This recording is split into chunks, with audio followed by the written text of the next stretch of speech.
326. Gratidão na luta.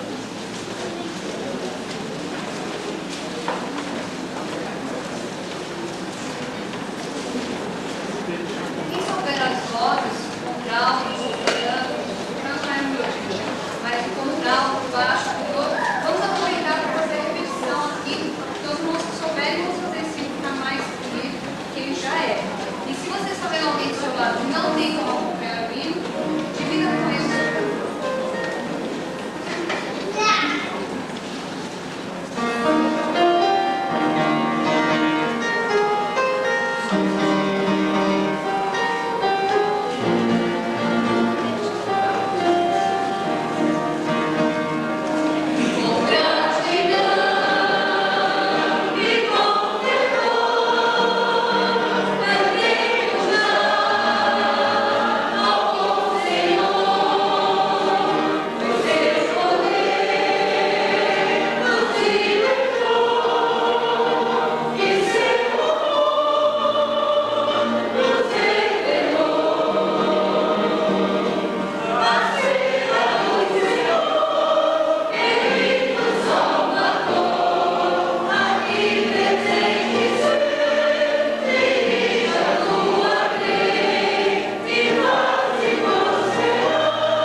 Cantaremos na parte introdutória deste culto é o 301.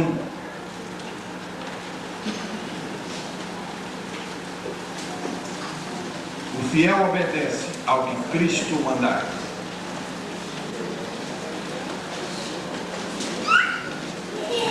O fiel obedece à obediência, condiciona a fé, tanto quanto a fé condiciona a obediência. Quem realmente crê, obedece. E quem obedece é o que crê. Então, fé e obediência, aliás, o verbo crer na Bíblia tem uma força que não tem na cultura ocidental. O verbo crer na Bíblia é muito mais que acreditar. Vai além de acreditar. É muito forte este verbo. Dando-nos Deus ocasião, nós iremos pregar sobre esse verbo em alguma oportunidade. O verbo crer, muito forte. E na verdade este hino fala da fé e a observância, a fé e a obediência. Então crer implica as duas coisas, né? Vós sereis meus discípulos se fizerdes o que eu vos mando. Então pensemos nisto, a maneira de nós aferirmos o grau de nossa fé é observando o grau de nossa obediência a Jesus Cristo. Pensemos nisso.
Devocional, a primeira carta de Pedro, capítulo 4.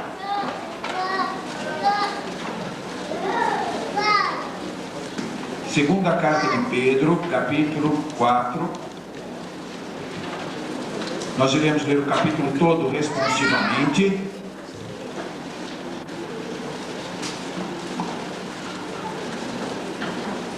Onde o apóstolo Pedro, sob a inspiração de Deus, dá à igreja e às igrejas e aos irmãos e aos crentes instruções práticas na vida cristã, na carreira da fé, instruções práticas. A congregação responderá, pois, lendo os versículos pares, é o capítulo todo. Os irmãos vão ver que maravilha de incentivo para nós no começo de mais um ano.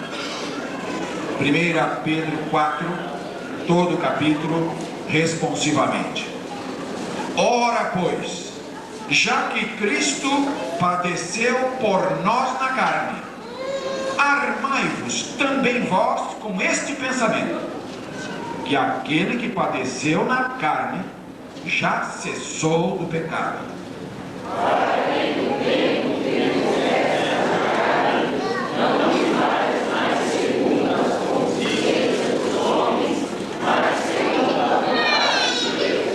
Porque é bastante que, no tempo passado da vida, fizéssemos a vontade dos gentios, andando em dissoluções, em concupiscências, em borracheiras, em glutonarias, em bebedices e abomináveis idolatrias.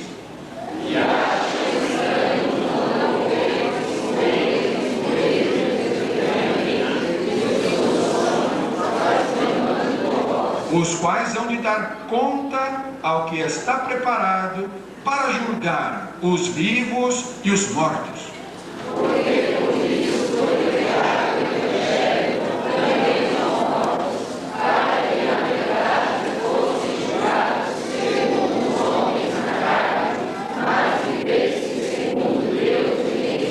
E já está próximo o fim de todas as coisas. Portanto, sede sóbrios e vigiai em oração.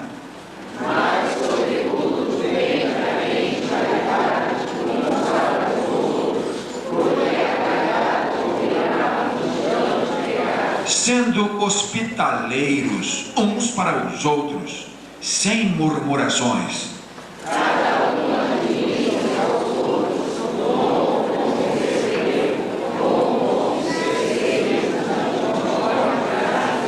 Se alguém falar, fale segundo as palavras de Deus. Se alguém administrar, administre segundo o poder que Deus dá, para que em tudo Deus seja glorificado por Jesus Cristo, a quem pertence a glória e o poder para todo sempre. Amém.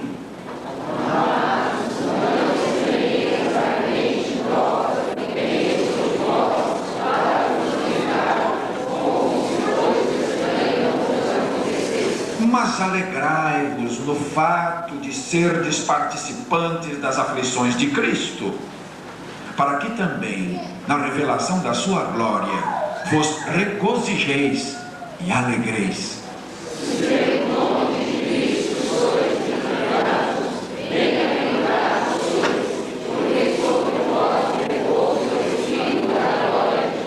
Que nenhum de vós padeça como homicida, ou ladrão, ou malfeitor, ou como o que se intromete em negócios alheios. Mas se padece com cristão, não se vergonhe, mas glorifica a Deus nessa parte. Porque já é tempo que comece o julgamento pela casa de Deus. E, se primeiro começa por nós, qual será o fim daqueles que são desobedientes ao Evangelho de Deus?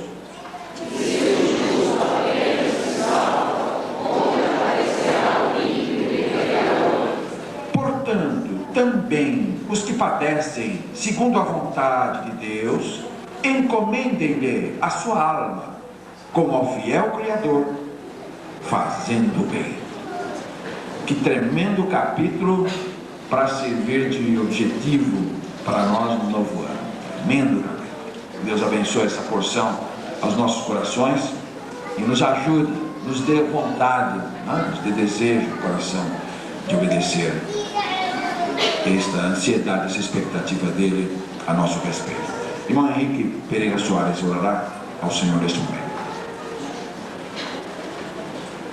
Senhor nosso Deus, nosso Pai celestial, graças damos, Senhor, por esta oportunidade maravilhosa que nos concede, Senhor, nesse instante que estamos na tua casa, reunidos para louvar e exaltar o teu nome, Senhor Deus. Graças te damos, Senhor, pela tua palavra, Senhor, tão oportuna, Senhor, para nós, nesse ano que se inicia. Ó Senhor, que possamos realmente colocar em prática, Senhor, aquilo que tu nos apresenta em nosso favor, segundo a tua palavra. Nos ajuda, Senhor, a estar atento a ela. Senhor, nós te agradecemos, ó Deus, pela presença, Senhor, de cada pessoa que se encontra entre nós nesta noite, Senhor Deus. Permita, Senhor Deus, que possamos, ó Deus, na medida das nossas possibilidades, ser hospitaleiros para com eles, Senhor. Se não pudermos ser tanto quanto ele mereça, mas que não sejamos, Senhor, indiferentes. Ajuda, Senhor, que eles possam se sentir bem entre nós e que mais vezes possam estar entre nós, Senhor Deus, ouvindo a tua palavra, e que nós possamos testemunhar de ti, Senhor Deus, porque esse é o nosso dever.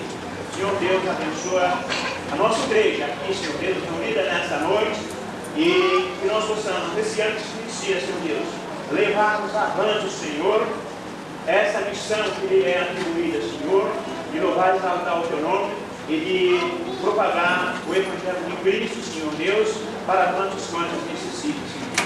Abençoa o culto desta noite, Senhor Deus. Abençoa o nosso mensageiro, Senhor Deus.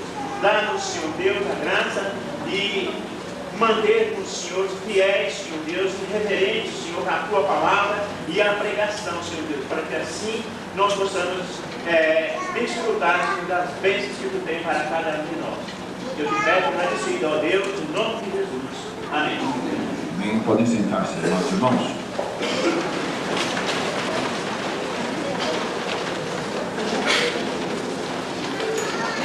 Irmão Marley, está presente aí, irmão Marley? Vamos cantar o hino do mês dela. Eu ouvi a voz dela, mas não está. Galeria? Hino do mês? O hino do mês é o hino 329 do cantor cristão.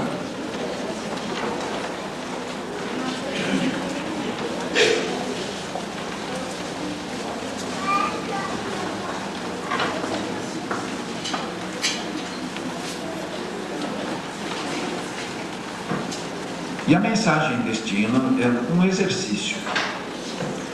É um exercício mental, mas é um exercício espiritual também. A vida traz muitas amarguras, muitas surpresas, muitas tristezas. Não? Quem de nós não passa no seu dia a dia contando tantos reveses? Não? E Deus nos diz para que nós contemos as bênçãos também. Na tendência que nós nos deixemos vencer pelos reveses, a tristeza. Mas se nós olhamos também as bênçãos do Senhor, contamos as bênçãos, nós vamos ver surpresos como Deus está trabalhando também do outro lado. Trabalha dos dois lados, nas bênçãos e nas provações.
Procederemos em seguida a convocação dos diáconos que estarão conosco no momento do ofertório.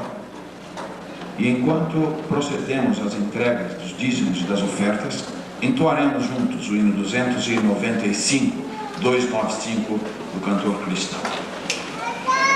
Relembramos duas coisas. Primeiro, a congregação em Vila Nova York está em plena campanha para a compra de um imóvel de 400 metros de terreno, com uma casa já construída, e estão levantando R$5.500. Até a última vez estavam com mil e alguma coisa para despesas gerais que terão nos trâmites todos do processo.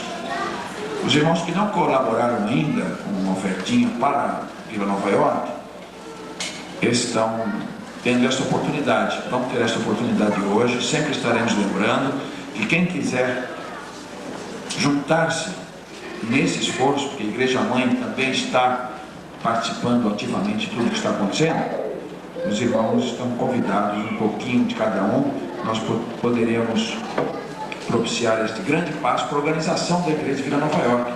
Uma vez comprado o imóvel, nada mais impedirá que organizemos uma nova Igreja Batista no bairro de Vila Nova York. Este é um momento agora de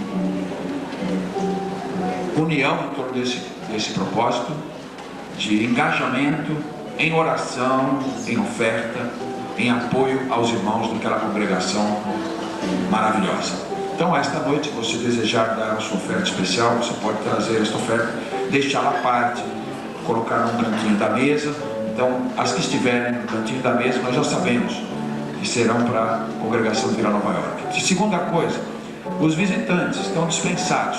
Nós, na nossa igreja, não costumamos incentivar os visitantes a fazer as ofertas, por crer que esta é uma responsabilidade exclusiva da igreja local, dos seus membros. Então, um visitante, uma pessoa que está aí, deve ser recebida com todo o carinho, com todo o amor, e não se lhe deve impor qualquer outra obrigação, enquanto ele não é membro da igreja e não aceitou ainda essa responsabilidade. Não deve ser estimulado, não é? Porque a finalidade da igreja não é contribuir. A finalidade da igreja é aceitar a Jesus como Salvador. Então, fique no seu lugar, você que é visitante, ou irmão de outra igreja, aguarde no seu lugar um momentinho. Vamos, pois, 295, primeira, segunda e quinta estrofes. Tudo entregarei, Jesus bendito, por ti tudo deixarei.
Diácono Vital Francisco da Conceição orará, consagrando estes recursos ao Senhor.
Amém, Senhor.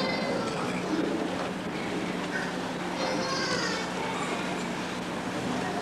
Eu convido vocês que abram comigo em Lucas, capítulo 24, a partir do versículo 13.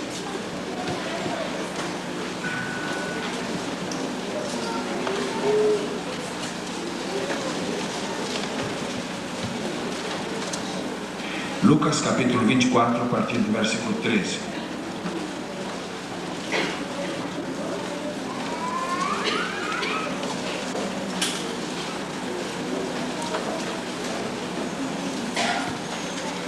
Mesmo sentados como estão, os irmãos poderão atentamente observar a leitura deste magnífico, esta passagem tocante, nos seguintes termos: eis que no mesmo dia iam dois deles para uma aldeia que distava de Jerusalém 60 estádios, cujo nome era Emaús, e iam falando entre si de tudo aquilo que havia sucedido. E aconteceu que, indo eles falando entre si, fazendo perguntas um ao outro, o próprio Jesus se aproximou e ia com eles. Mas os olhos deles estavam como que fechados, para que o não conhecessem. E ele lhes disse: que palavras são essas que, caminhando, trocais entre vós? E por que estáis tristes? E respondendo um, cujo nome era Cleopas, disse-lhe: és tu só peregrino em Jerusalém, e não sabes as coisas que nela têm sucedido nestes dias? E ele lhes perguntou: quais? E eles lhe disseram: as que dizem respeito a Jesus, o Nazareno, que foi um profeta poderoso em obras e palavras diante de Deus e de todo o povo, e como os principais dos sacerdotes e os nossos príncipes o entregaram à condenação de morte e o crucificaram. E nós esperávamos que fosse ele que remisse Israel. Mas agora, com tudo isso, é já hoje o terceiro dia desde que estas coisas aconteceram. É verdade que também algumas mulheres dentre nós nos maravilharam, as quais de madrugada foram ao sepulcro e, não achando o seu corpo, voltaram, dizendo que também tinham visto uma visão de anjos que dizem que ele vive. E alguns dos que estavam conosco foram ao sepulcro e acharam ser assim, como as mulheres haviam dito, porém não o viram. E ele lhes disse: ó nécios e tardos de coração, para crer tudo o que os profetas disseram. Porventura não convinha que o Cristo padecesse estas coisas e entrasse na sua glória? E começando por Moisés e por todos os profetas, explicava-lhes o que dele se achava em todas as Escrituras. E chegaram à aldeia para onde iam, e ele fez como quem ia para mais adiante. E eles o constrangeram, dizendo: fica conosco, porque já é tarde e já declinou o dia. E entrou para ficar com eles. E aconteceu que, estando com eles à mesa, tomando o pão, o abençoou e partiu, e lhe o deu. Abriram-se-lhe então os olhos e o conheceram, e ele desapareceu-lhes. E disse um para o outro: porventura não nos ardia em nós o nosso coração, quando pelo caminho nos falava e quando nos abria as Escrituras? E na mesma hora, levantando-se, voltaram para Jerusalém, e acharam congregados 11, os quais estavam com eles, e os quais diziam: ressuscitou verdadeiramente o Senhor, e já apareceu a Simão. E eles lhes contaram o que lhes acontecera no caminho, e como deles foi conhecido no partir do pão. Meus amados irmãos, estamos no limiar de Novo ano. Há poucas horas adentramos o novo ano. Isso nos lembra uma imagem vívida de uma jornada. A Bíblia em muitas ocasiões se refere à fé como uma caminhada. Se refere ao crente, como Abraão, por exemplo, como um peregrino, como um viajante. Um dos livros mais famosos do mundo, é o mais famoso depois da Bíblia, é a história de um viajante, a história de um peregrino. A Bíblia fala muito de caminhos. A estrada que ia de Jerusalém para Gaza é um caminho do bom samaritano. A estrada de Damasco, caminho de Damasco, onde Paulo se converteu. O caminho de Jerusalém, que Jesus trilhou naquela semana para entregar-se pelos pecados do mundo. O caminho largo, o caminho estreito, né? O caminho que ao homem parece direito, mas os finais são os caminhos da morte. O caminho do ímpio, que deve ser deixado, deixe o ímpio o seu caminho. E o caminho de Emaús, a estrada de Emaús. Se nós considerarmos o contexto desta passagem, nós veremos que este é o terceiro dia depois que Jesus Cristo foi crucificado. Há 3 dias, aquela cena que os discípulos não haviam ainda compreendido, eles não haviam percebido ainda, não tinham ainda a iluminação suficiente, não tinham ainda o toque de Deus suficiente para compreenderem a extensão do que tinha acontecido no Calvário. Suas mentes ainda estavam como que bloqueadas para o que acontecera com Jesus na cruz. A esperança deles a respeito de Jesus Cristo era de uma messianidade temporal. Eles achavam que Jesus Cristo seria um grande caudilho, um grande líder, um político maravilhoso que viria reverter a situação mundial, né? Deste século. Ele viria para mudar o sistema, o mundo dominado por Roma, e estabelecer em Jerusalém o reino eterno de Davi. Eles esperavam que a qualquer momento Jesus Cristo iria desencadear um poder extraordinário, montado num cavalo branco e diante de um exército invencível, derrotar todos os inimigos de Israel e estabelecer o trono de Deus em Jerusalém.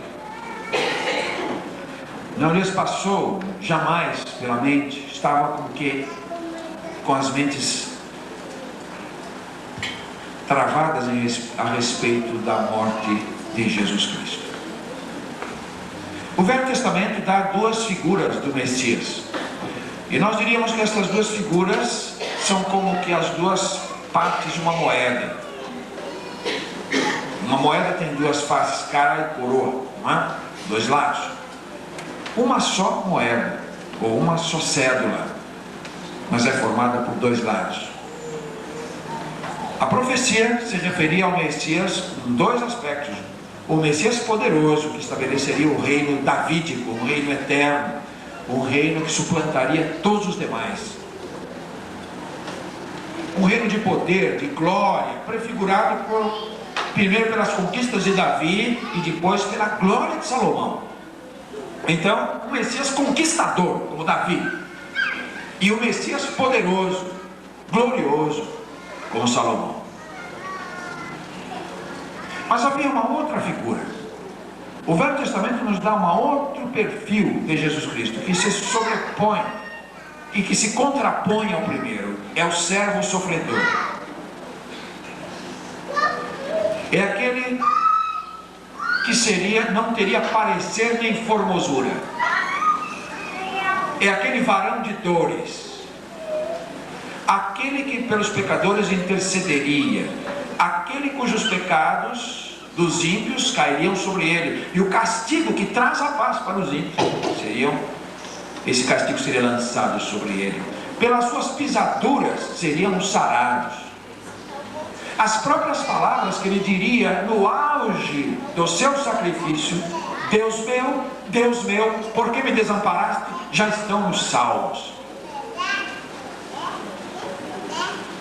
E o que aconteceu, na verdade, com a concepção judaica do Messias foi a ênfase no Messias glorioso, a ênfase no Messias poderoso, a ênfase no Messias vitorioso, vencedor. E o esquecimento, o desprezo do servo sofredor. Então foi, na verdade, um deslocamento, foi, na verdade, um erro de enfoque das Escrituras. Ele estava com parte da verdade, mas parte da verdade não é toda a verdade. Senhores, o conhecimento da Bíblia há que ser equilibrado, o conhecimento da Bíblia há que ser balanceado, o conhecimento bíblico há que ser integrado, porque senão alguns fragmentos de verdade, tomados isoladamente, ao arrepio de outras verdades que formam o total da verdade, levarão a heresias muito sérias, a distorções muito sérias de cristianismo. E vocês podem observar que quase a totalidade das heresias cristãs são baseadas em textos bíblicos. Pode observar que as heresias nascidas dentro do cristianismo ou paralelamente a ele, todas elas são justificadas com textos da Bíblia. Porque a mãe de todas as heresias é exatamente essa atitude atomizadora, esta atitude que enxerga a Bíblia parcialmente, esta atitude seletiva, que seleciona alguns versículos a seu próprio talante, seleciona alguns versículos arbitrariamente e edificam às vezes todo um sistema doutrinário em versículos isolados. Eu gostaria de, neste momento, nesse parênteses que estou abrindo, encorajar os irmãos a lerem livros inteiros da Bíblia, não ficar com versículo. Vai ler a Bíblia, lê o livro inteiro, leia o livro inteiro, tenha uma noção de tudo que aquele livro está dizendo. Porque a prática de separar versículos do contexto leva a distorções da verdade. E foi o que aconteceu com os judeus. Eles elegeram alguns textos de sua predileção e se esqueceram do restante que os profetas diziam. Por isso não conseguiram identificar o Messias na sua primeira vinda. Então são dois retratos. A primeira vinda ele vem na humilhação da carne. Na primeira vinda ele vem para morrer. Na primeira vinda ele vem como servo sofredor. Na primeira vinda ele vem para pagar o preço do nosso pecado. Na primeira vinda ele é o Cordeiro de Deus que tira o pecado do mundo. Na primeira vinda ele será recusado pelos homens. Na primeira vinda ele será desamparado por todos. Na primeira vinda ele se fará pecado pelo mundo, para que ele possa na segunda vinda vir na glória dos anjos de Deus. Na segunda vinda vir com toda a corte celestial. Na segunda vinda com um relâmpago rasgando do oriente ao ocidente. Na segunda vinda todo olho verá, toda língua confessará, todo joelho se dobrará e declarará o seu senhorio. Na primeira vinda uma cruz, na segunda um trono. Na primeira uma coroa de espinhos, na segunda uma coroa de glória. Na verdade são duas imagens que se sobrepõem. Então quem está olhando lá no templo vai ver duas imagens.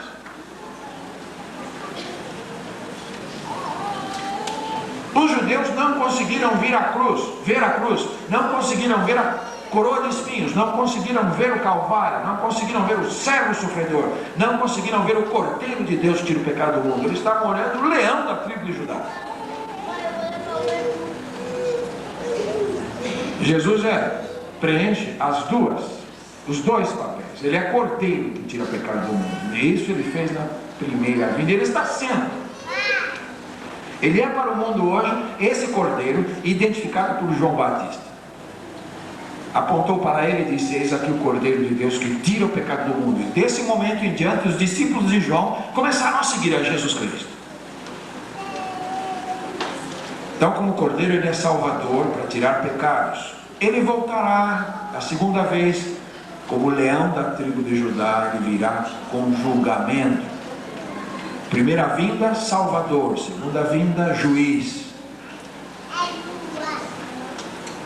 Primeira vinda, ele vem para convidar ao arrependimento. Segunda vinda, ele vem para julgar os que recusaram o Evangelho da Graça. Por esta razão, estes dois discípulos voltavam para a aldeia no domingo e eles estavam numa luta interior muito grande. De um lado, a figura de Cristo os marcara profundamente. Eles sabiam que Jesus era mais que um homem. Eles sabiam que Jesus era um homem. Andaram com ele, viram-no dormir, viram-no cansar-se nas jornadas, viram-no chorar, viram-no comer pão ao seu lado, viram-no morrer, viram-no ser sepultado. Eles sabiam que Jesus era um homem perfeito, mas sabiam também que Jesus era mais que um homem. Por isso essa perplexidade, por isso essa dúvida, por isso essa confusão.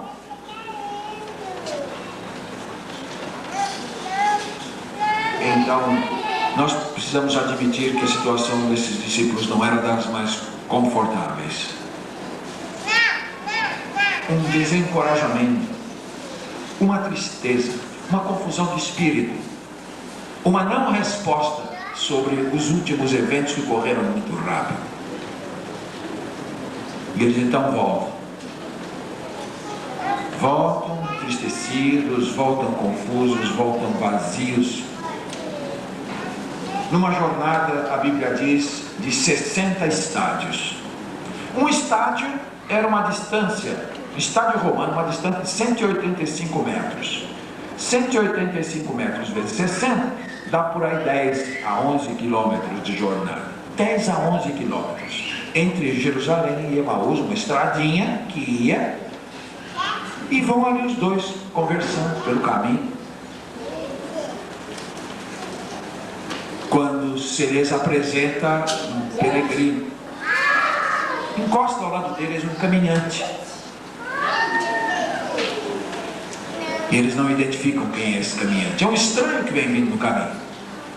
A Bíblia diz que eles estavam ali conversando, iam falando de tudo o que havia acontecido, estavam falando de Jesus. Puxa vida, mas nós pensávamos, que ilusão maravilhosa, como ele era maravilhoso. Por que ele foi rejeitado? O que foi que aconteceu? Por que abortou o reino que estava nas mãos dele? Nós sabemos que ele era o Messias, não há dúvida quanto a isso. Mas por que morreu? E com ele lá estão os nossos sonhos também. Não estamos entendendo. Então, falando entre si, fazendo perguntas, um perguntava para o outro, um dizia, não, me pergunta, eu também não sei, eu gostaria também de saber. Um pergunta para o outro. E o próprio Jesus Cristo se aproxima e vai com eles. O próprio Jesus se aproxima e vai com eles. Mas os olhos deles estavam como que fechados para que não o conhecessem. Meus irmãos amados, a primeira coisa que nós vemos no caminho de Emaús é o caminho do companheirismo. O caminho do companheirismo. Creio que a coisa mais triste para um ser humano é a solidão e o isolamento. Uma pessoa pode acumular todos os tesouros do mundo. Uma pessoa pode ganhar todos os lauréis, todos os troféus, ter fama, charme, beleza. Mas se não tiver companheirismo, se for uma pessoa sozinha, solitária, ele não será feliz. Não raro ficamos imaginando por que algumas pessoas de tanto encanto, de tanto sucesso, de tanto êxito, tanto espaço na mídia, são pessoas infelizes. E às vezes a sociedade é surpreendida com uma dessas pessoas no auge do poder, da glória, do encanto pessoal, essas pessoas envolvidas com tóxicos e outros tipos de prática que não dá para compreender. Elvis Presley, por exemplo, 42 anos de idade, uma mansão em Memphis, que hoje é visitada por pessoas do mundo inteiro, o cantor que mais vendeu discos no mundo, 42 anos desaparece por causa de overdose. Dá para entender uma coisa dessa? Um dos homens mais lindos do século, sem dúvida nenhuma. Adorado, idolatrado. Até hoje as pessoas no aniversário da morte visitam o seu túmulo. O que foi que aconteceu? Solidão. A pessoa vai percebendo que os outros se aproximam dela pelo que tem, não pelo que é. A fama costuma atrair muito tipo de interessados para fazer da pessoa um produto. E então chega no auge da glória e você tem amigos. Você não sabe quem é o amigo sincero. Então a solidão, o fracasso nos casamentos, porque até mesmo as mulheres interessadas, ou os maridos interessados,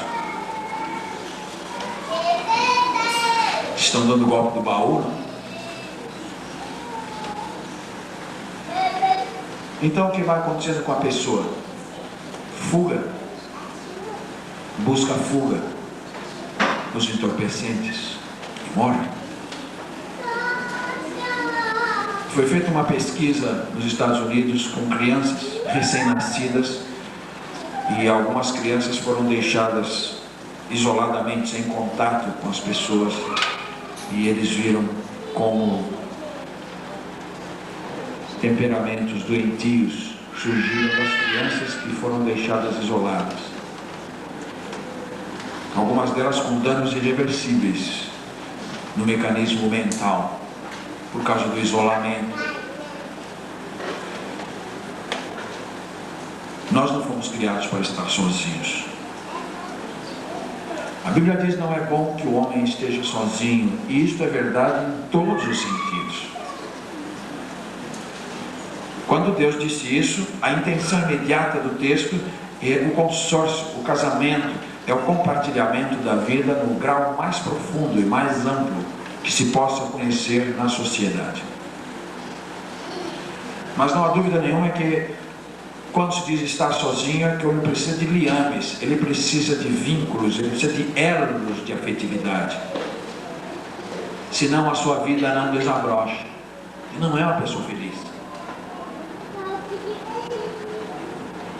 Deixe-me dizer-lhes que a estrada de Emaús não é uma estrada de solidão. As pessoas que depositam em Jesus Cristo a sua confiança, fazem dele o seu amigo, jamais estarão sozinhas. Se nós formos realmente honestos com estes discípulos, nós diríamos que eles estavam tristes e eles tinham muitas razões para isso. Se você analisar tudo o que aconteceu na sequência que antecede a cruz e aquilo que se segue imediatamente à crucificação, nós veremos que eles tinham todas as razões para desanimar, como seres humanos que eram. E às vezes você tem muitas razões na sua jornada para desanimar, para se entristecer. Você e eu temos muitas razões para estar às vezes seriamente deprimidos, entrarmos em crises existenciais seríssimas, não aguentar os problemas, as provas. Tudo às vezes se mostra contrário à nossa caminhada. Mas deixe-me dizer-lhes uma coisa: mesmo que nós não identifiquemos, Jesus está perto do que crê. Mesmo que não percebamos de imediato sua presença, Ele está no caminho. Essa é uma certeza, esta é uma promessa, este é um penhor que Jesus Cristo estabeleceu com os que creem nele. Eu estarei convosco sempre. Mateus 28, 20. Portanto, a estrada de Emaús é uma estrada de companheirismo com um Deus que deseja caminhar conosco. Como é bom sermos orientados nessa verdade, lermos a Bíblia e Deus abrir seu coração e dizer: eu sou Deus mas o Deus que deseja andar com você. Eu vou andar com você mesmo quando você não me perceba. Eu vou andar com você mesmo quando você não me reconheça. Eu vou andar com você mesmo quando você esteja no caminho do desânimo, da confusão, do descoroçoamento. Eu estarei ao seu lado, sempre ao seu lado. Coisa maravilhosa ter esta certeza. Ele nos faz uma promessa em Isaías 43, 2. Nós iremos ver esse versículo, nosso conforto espiritual, que se cumpre na verdade neste texto. Quando passares pelas águas, Isaías 43, 2, quando passares pelas águas, estarei contigo. Quando pelos rios, eles não te submergirão. Quando passares pelo fogo, não te queimarás, e nem a chama arderá em ti, porque eu sou o Senhor teu Deus, o Santo de Israel, o teu Salvador. Percebam que Deus não diz, você não vai passar pelas águas da provação, você não vai passar pelos rios das aflições, você não vai ser poupado das chamas do sofrimento. Mas Deus nos diz que em todos esses momentos, todas essas experiências, em todos esses caminhos, Ele está conosco. Andar com Cristo é andar sempre junto, é nunca estar sozinho. Até porque quando nós nos aproximamos de Cristo realmente, sabe o que acontece, meus amados irmãos? Quando nós nos aproximamos de Cristo realmente, nós nos aproximamos uns dos outros. Um pregador fez uma comparação muito feliz quando ele disse isto. Jesus Cristo é o centro, Jesus Cristo o eixo. E à medida que nos aproximamos do centro e nos aproximamos do eixo, nós nos aproximamos uns dos outros. Não é só uma questão lógica, é uma questão factual. É um fato. Se você apanha uma roda, há o cone central e você tem os raios da roda. Esses raios, quanto mais longe do centro, mais longe uns dos outros. Quanto mais próximos do centro, mais próximos uns dos outros. Então, quando aceitamos a Jesus, sabe o que nos espera? O companheirismo de Jesus Cristo e o companheirismo dos irmãos. Nós nos tornamos companheiros uns dos outros. E à medida que nos envolvemos com Cristo e com as coisas de Cristo, nos envolvemos uns com os outros. Então vamos ver o caminho de Emaús de nossa vida, um caminho de companheirismo. O salmista dizia, eu sou companheiro de todos os que te temem e daqueles que guardam os teus preceitos. Salmo 119, versículo 63. Eu sou companheiro de todos os que te temem e daqueles que guardam os teus preceitos. Olha que coisa maravilhosa. Eu sou companheiro. Então há muitos que guardam os preceitos de Deus, há muitos que temem a Deus, e nós temos o privilégio de ser companheiros dessas pessoas. João diz em João 1,7, 1 João 1,7, se andarmos na luz, olha o condicionante, se andarmos na luz, como Ele na luz está, o que significa? Você está andando com Jesus Cristo. A conclusão, temos comunhão uns com os outros, e o sangue de Jesus Cristo nos purifica de todo o pecado. Se andarmos na luz, como Ele na luz está, temos comunhão uns com os outros.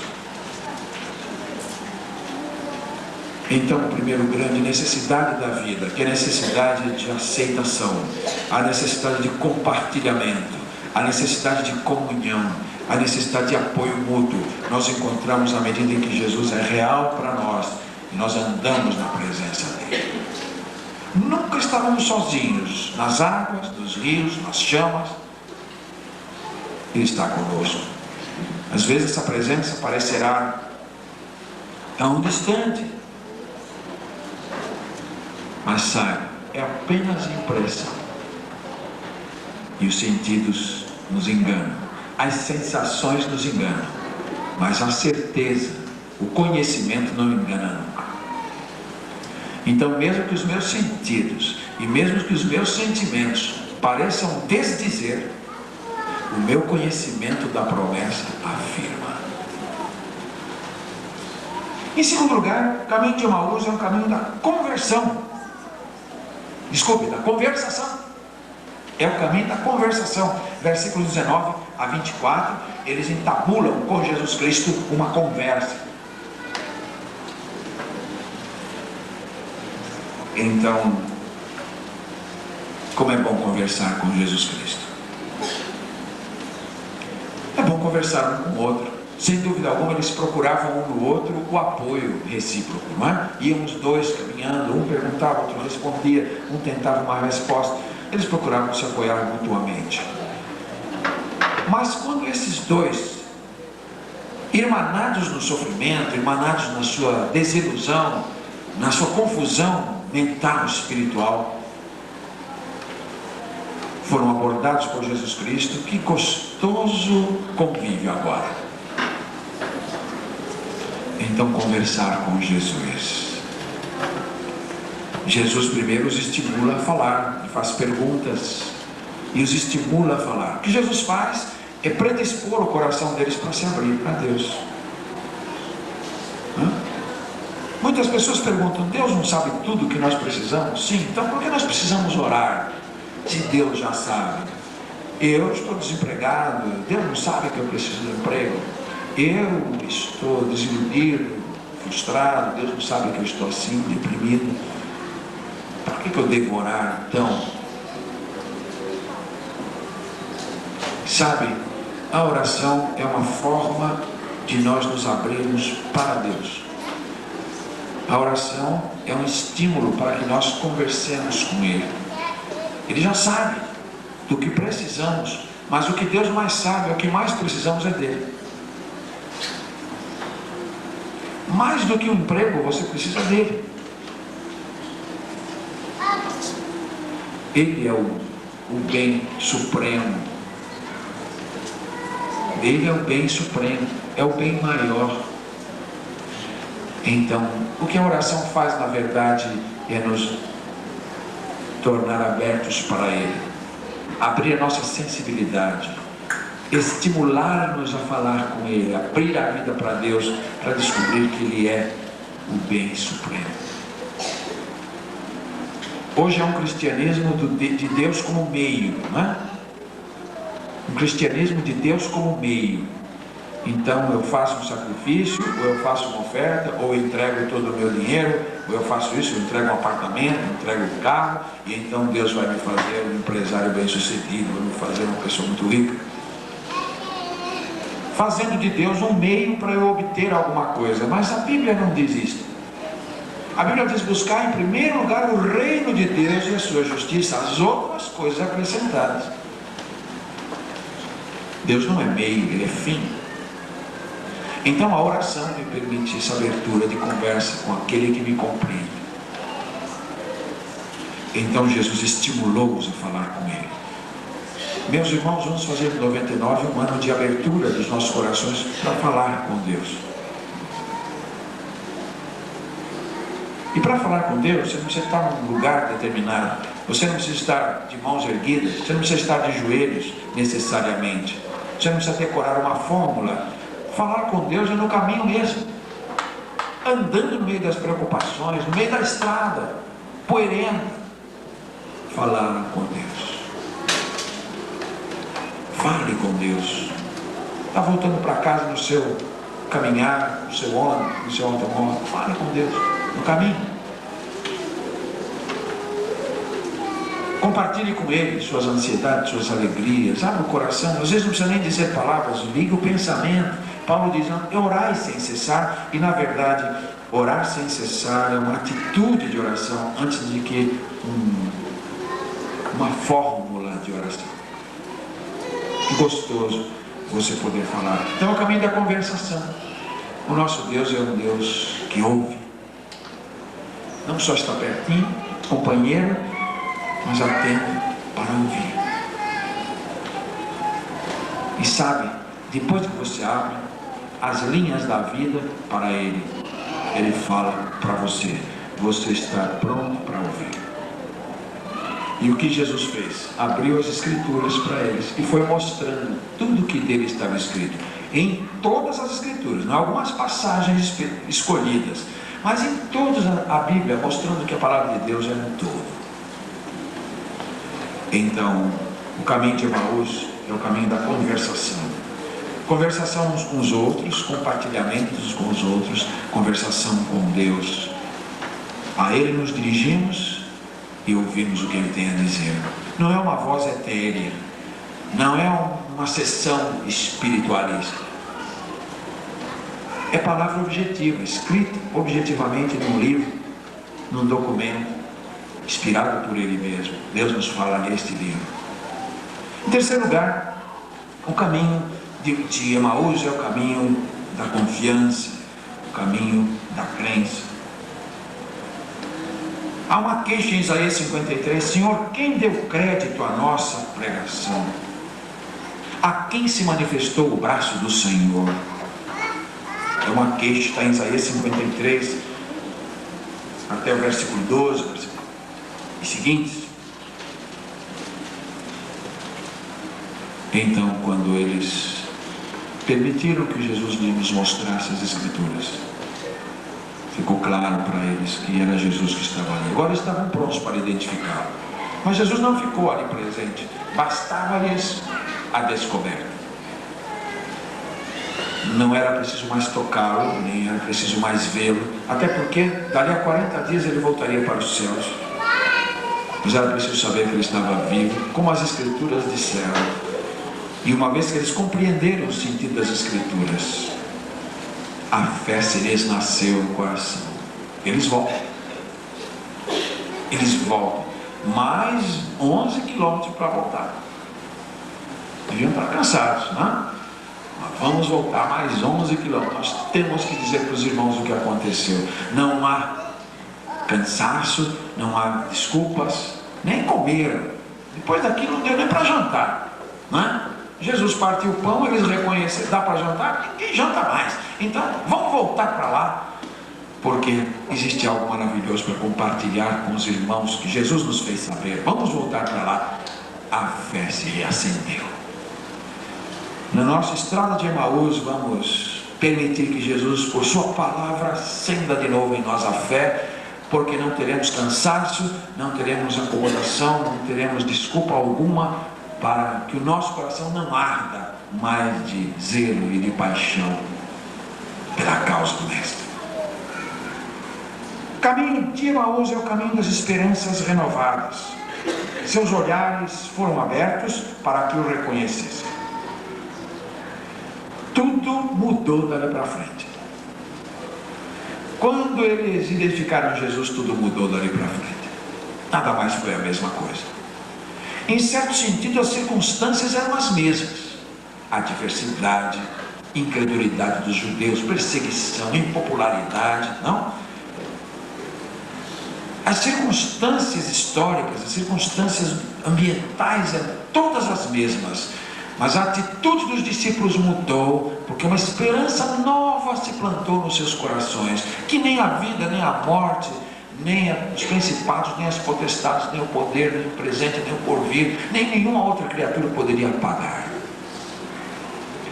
Assim como não podemos viver sós, não podemos viver sem esperança. Nós precisamos que Deus renove em nós as grandes esperanças da fé. Porque a esperança é dínamo, a esperança é como que um energético poderoso que nos impulsiona na caminhada, sempre com alegria, sempre com vigor, sempre com sentido de vida. Nós teremos sempre algo de positivo a ver nas coisas, nós seremos otimistas, nós seremos idealistas, porque a esperança se renova a cada momento.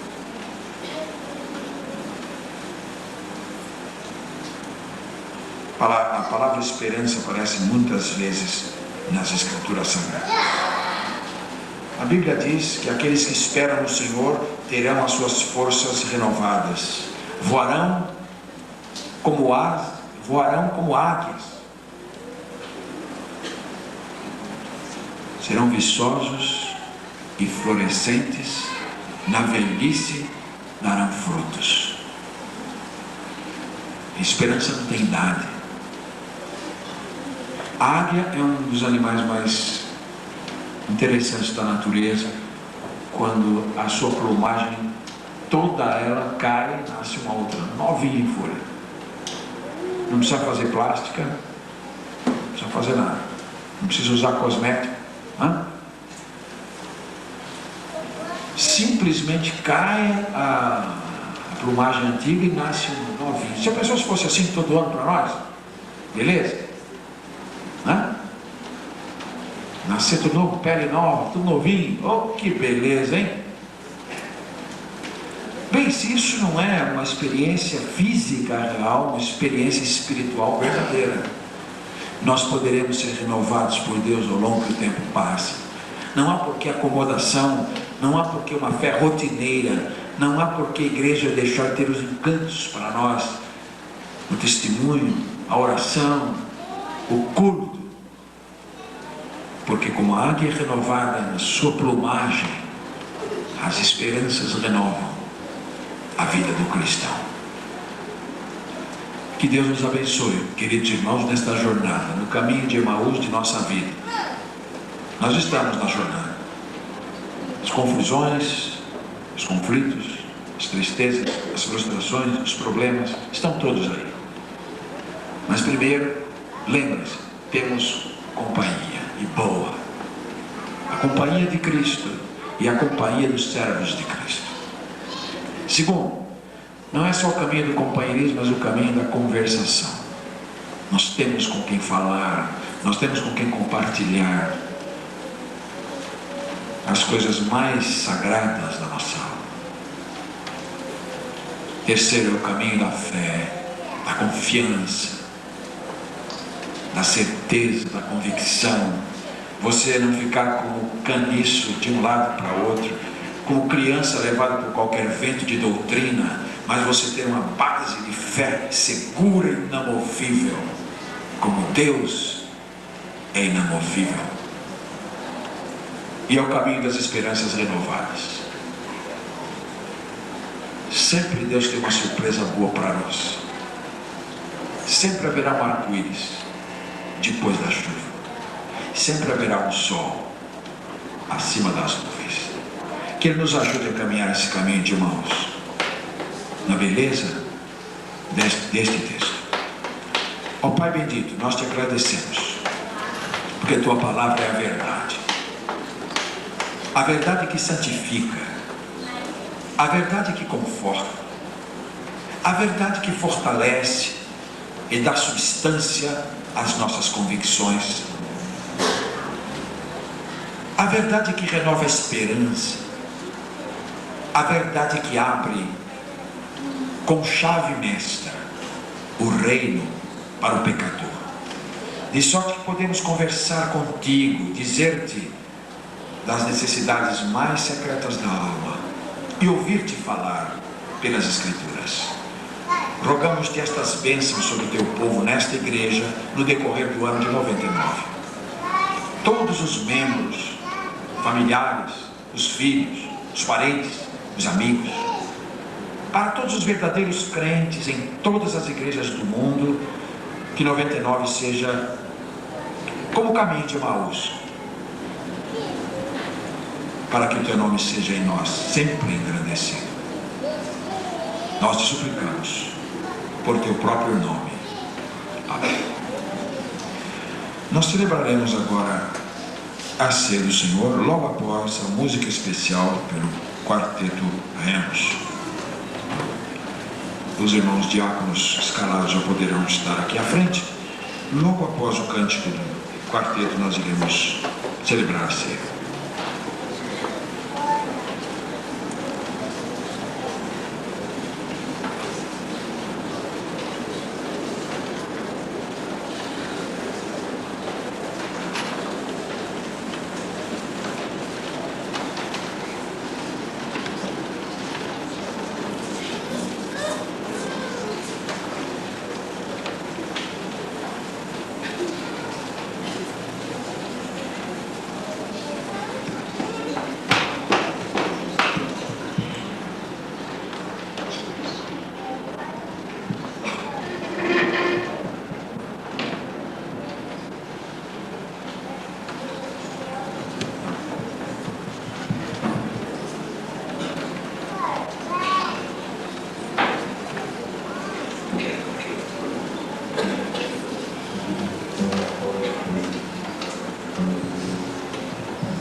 O quarteto vai cantar um hino agora, que é um hino bastante antigo, mas que tem uma mensagem com muita profundidade.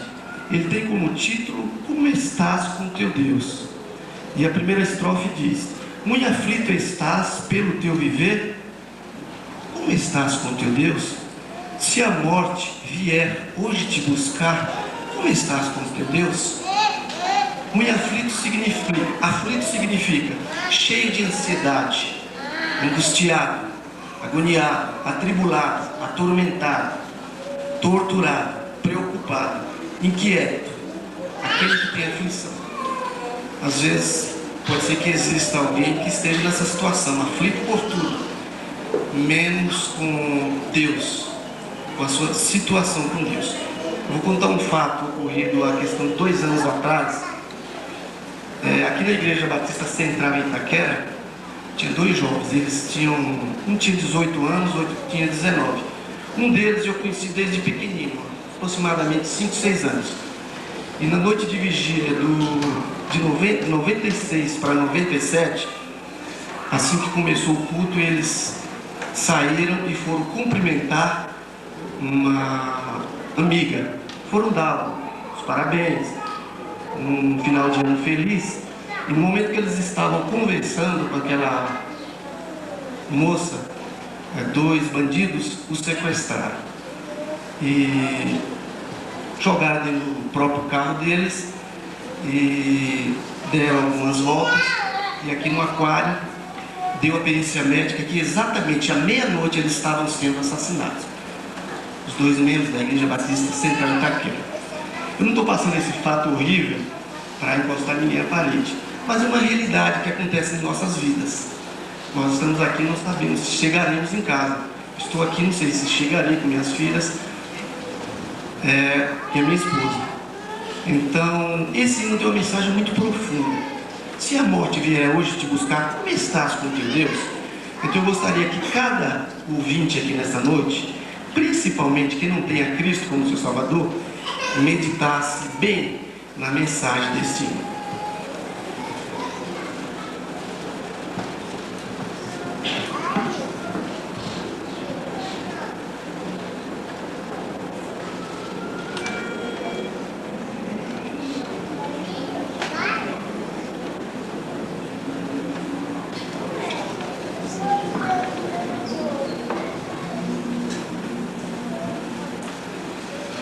Muito aflito estás pelo teu viver. Como estás com teu Deus? Com teu Deus. Se a morte quer hoje te levar, como estás? Como estás com teu Deus? Bem está teu viver, como estás com teu Deus?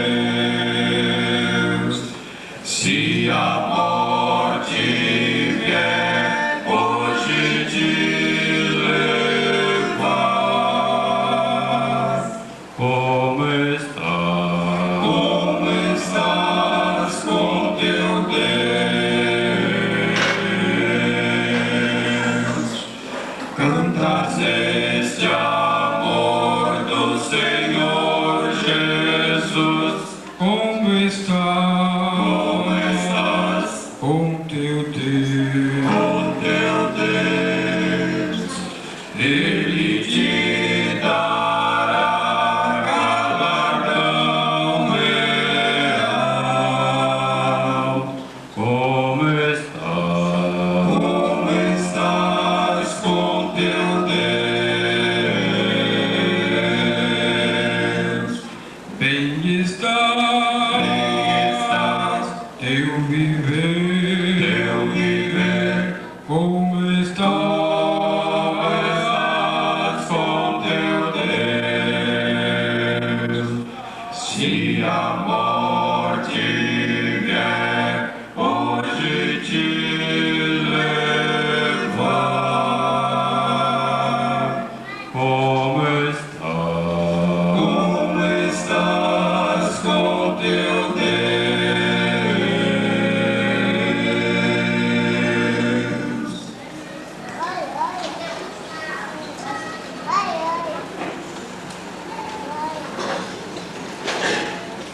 O companheirismo de Cristo é penhor, mesmo ao atravessar o Jordão. Ainda que eu ande pelo vale da sombra da morte, não temerei mal algum, porque tu estás comigo. Esse companheirismo suplanta a vida aqui. Vamos agora celebrar novamente a ceia do Senhor.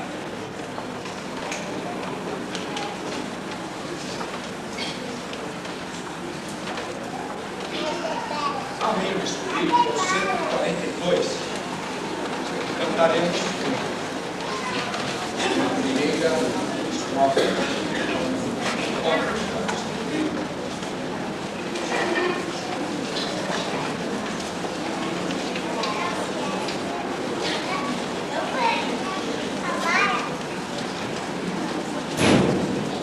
Em 1 Coríntios 11, Paulo orienta a igreja no seguinte sentido: eu recebi do Senhor e também vos entreguei, que o Senhor Jesus, na noite que foi traído, tomou o pão e, tendo dado graças, partiu e disse: tomai e comei, isto é o meu corpo, que é partido por vós. Fazei isso em memória de mim. Vamos partir de pé. Aqueles que vão receber o pão, para juntos comermos. Em memória de Jesus, no sol. Primeira estrofe, 142.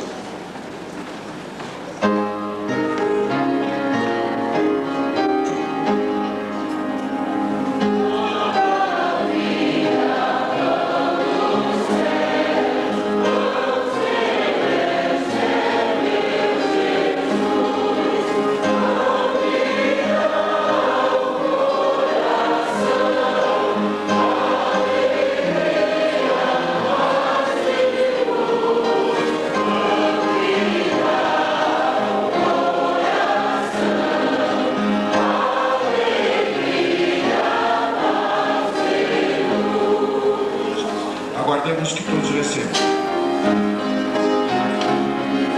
A ceia é uma ordenança de Cristo, tanto quanto o batismo o é. É um ritual, é uma cerimônia simples, cujo valor está na verdade que ela representa. Na mensagem desta noite nós falamos do companheirismo de Deus e do companheirismo dos irmãos. A ceia é emblemática nesse sentido, porque através da ceia nós expressamos a comunhão de Jesus com o seu povo. Assim como o pão faz parte do meu corpo ao comê-lo, Jesus faz parte da minha vida quando eu o recebo. Então ele estará sempre comigo e sempre com você que creu nele. É parte integrante de você e você dele. Da mesma maneira como a ceia congregacional é um ato eclesiástico, a ceia da igreja não é de uma família, ela não é de um indivíduo isolado, ela pertence à igreja. Sem a igreja não podemos obedecer esta ordem de Deus. Eu não posso obedecer essa ordem de Deus sem a igreja. Então me demonstra que a igreja é necessária, fundamental para para o companheirismo cristão, prestigiá-la, envolver-se com ela, trabalhar para a sua glória e grandeza, são bênçãos e privilégios concedidos a pecadores como nós. Jesus nos dá essa honra. E na igreja damos e recebemos. Ninguém está na igreja só para dar, e ninguém está na igreja só para receber. A igreja é um intercâmbio participativo, cada um com o seu dom dentro do corpo de Cristo. Pensemos nisto quando formos comer o pão em memória de Jesus Cristo.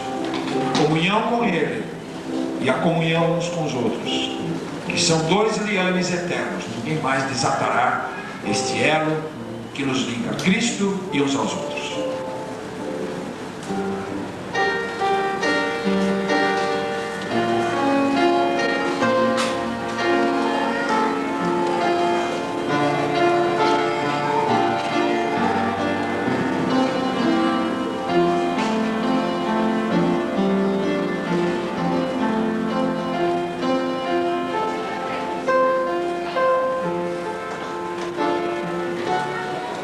Pai querido, nós queremos te agradecer por esse momento que estamos aqui, Senhor Deus, celebrando mais uma ceia, Senhor Deus, no teu nome.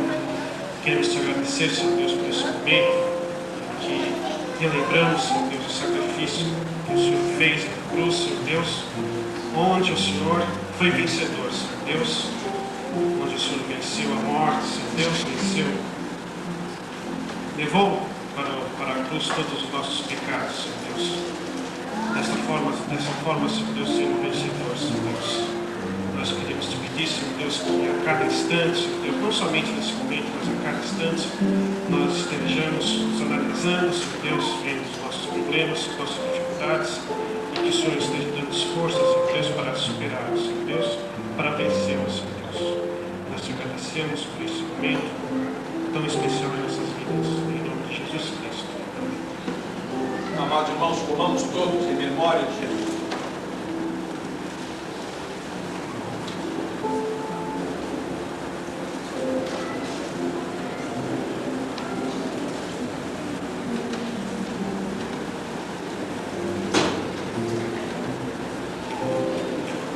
O texto continua dizendo: depois de cear, Jesus toma o cálice e diz: este cálice é o Novo Testamento no meu sangue.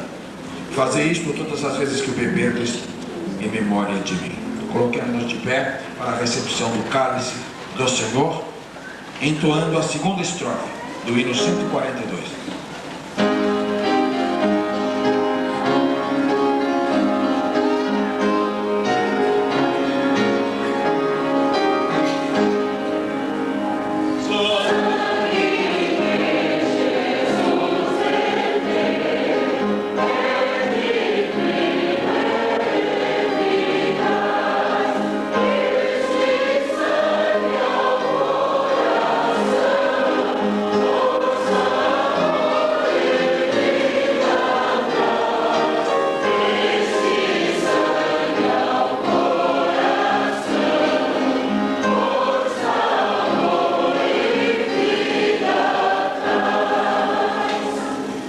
Ao falarmos do sangue, a Bíblia nos lembra um fato: a salvação é pela graça de Deus, sem as obras.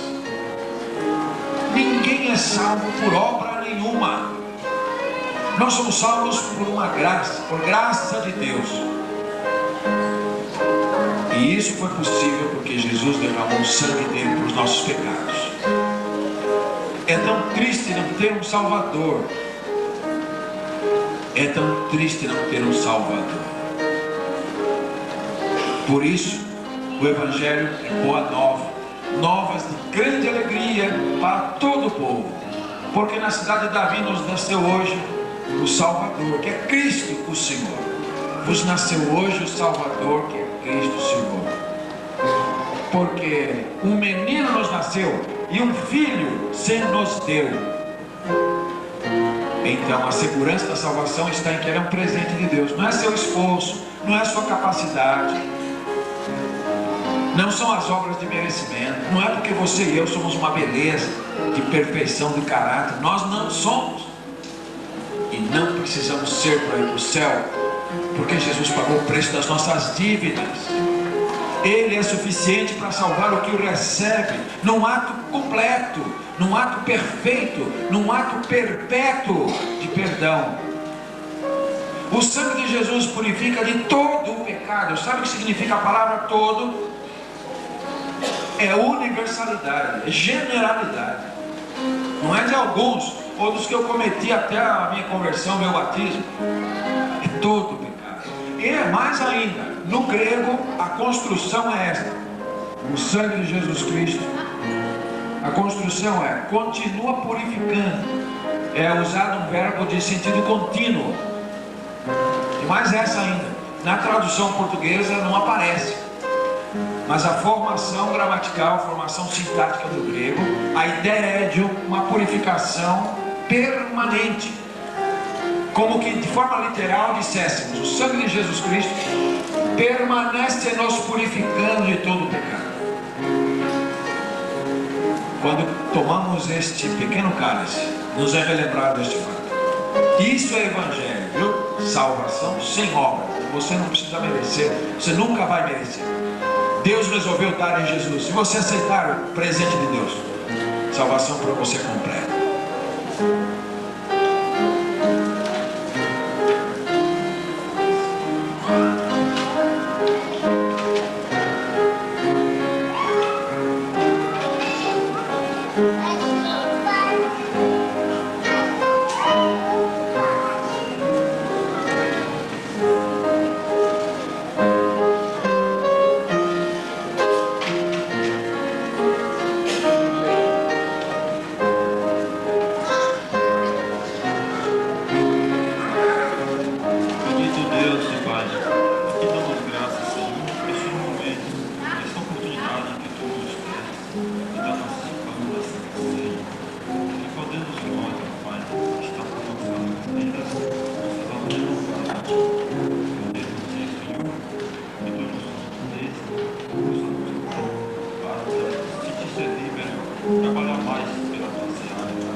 Senhor nosso Deus e nosso Pai Celestial, a tua igreja, representada nesta congregação local, acaba de te obedecer mais uma vez, nesta ordem, neste ritual, nesta cerimônia, tão simples, por um lado, tão grandiosa por outro lado.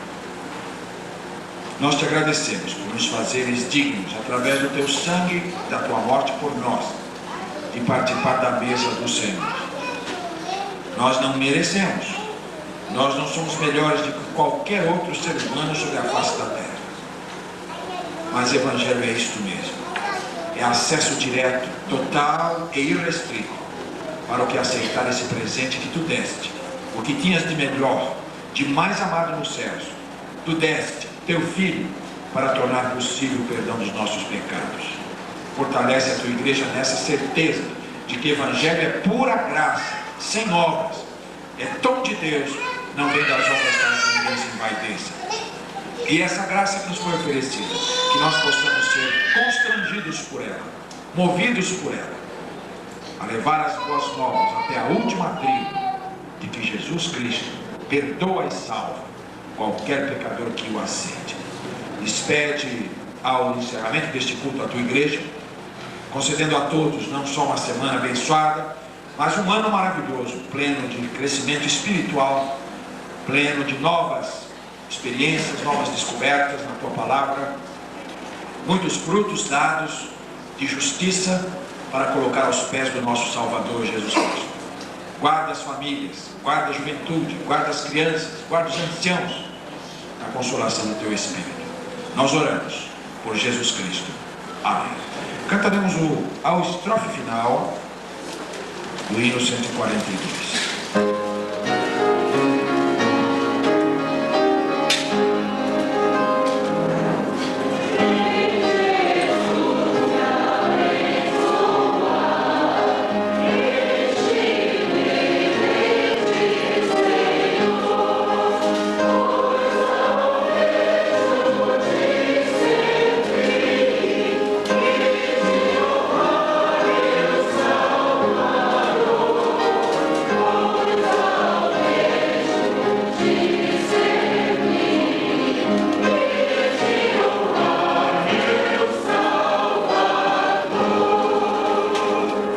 Nós iremos encerrar esta noite com um hino que fala da volta de Jesus Cristo. A ceia aponta o momento futuro. Ele diz: fazer isto até que eu venha, em memória de mim até que eu venha. Então há um fator profético também na ceia, que relembra que Jesus vai voltar para celebrar a grande ceia. Ele naquele dia será de novo o celebrante, e todos estarão à mesa, todos os salvos estarão à mesa com ele. A ceia tem esse aspecto escatológico. Primeira e última, 114. Vamos cantar de pé, os que puderem. Impetraremos a bênção. Aguardaremos o pós-lúdio para sair. 114, primeira e última estrofes.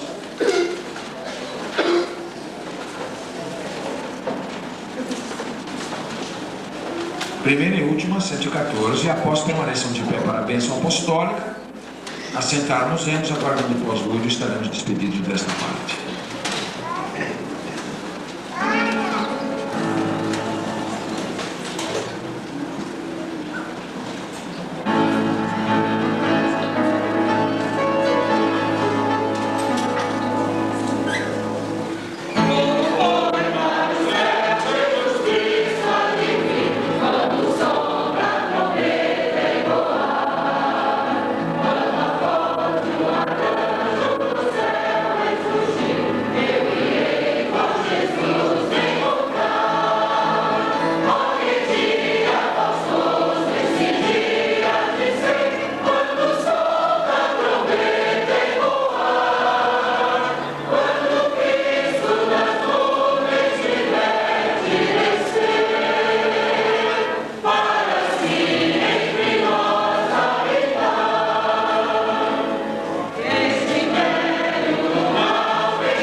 E agora, Senhor nosso Deus, que a graça salvadora de Jesus Cristo, teu Filho amado, que o amor insondável de Deus o Pai, que as doces consolações do teu Espírito estejam com teu povo reunido neste lugar, assim como em toda a face da terra, desde agora e para sempre. Amém.